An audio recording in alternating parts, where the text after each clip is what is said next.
एक प्रॉब्लेम गेला नाही ना, की दुसरं प्रॉब्लेम दरवाजाच असतं नॉक करायला. तर हॅलो गाईज, कशा आहात तुम्ही सगळेजण? तर गाईज लिटरली ना मला जाम सर्दी झाली आणि तुम्ही आता ना व्हॉइस ओव्हरमध्येही माझा आवाज ऐकू शकतात, की खूप वेगळं वाटतंय. बट ठीक आहे, आपल्याला ना गॅप घ्यायचा नाही आहे, म्हणून मी म्हटलं की आपण व्हिडिओ असाच आवाजात आपण पोस्ट करूया. आणि त्या दिवशी मी असं काही फार काही स्पेशल केलं नाही. मी नुसतं रेस्टच केलं आणि मी जाऊन वरती क्लास घेत होते. आणि हे ना माझं बन्नीसोबत ना मस्ती असतंच. पण ते करता करता त्या बिचाऱ्याचं तोलच गेलं. तो बघा मला पण त्याच्यावर हसू आलं. पण ठीक आहे गाईज. मग त्यानंतर ना मी क्लास घ्यायला गेलते आणि बघा तिथेही मी अशी सुरसूर करतच होते.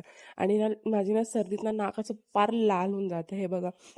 जर तुमचं येत असेल तर प्लीज कमेंट करून नक्कीच सांगा. त्यानंतर पूर्ण दिवस क्लास घेतला आणि ही पोरगी ना मला खोड केल्याशिवाय म्हणजे माझ्यासोबत मस्ती केल्याशिवाय ही राहू शकत नाही. मी भेटले नाही, ही मस्ती नेहमीच करते. आणि गाईज लिटरली पप्पा त्यावेळेस ना 1 वाजता आलते ओडिसावरून आणि पप्पा हे सगळं प्रसाद वगैरे काढत होते. ॲक्च्युली हे देवासमोर ठेवले होते. दुसऱ्या दिवशी आपण ह्याची पूजा करणार होतो. पूजा केल्यावरच आपण ते प्रसाद ना सगळ्यांकडे वाटतो. हे आपल्या इकडे तर असं नियम आहे. तुमच्या इथं असेल तर प्लीज कमेंट करून नक्कीच सांगा. जर व्हिडिओ आवडला असेल तर प्लीज लाईक करा, शेअर करा आणि कमेंट करून नक्कीच सांगा. Thank you so much guys. Bye bye.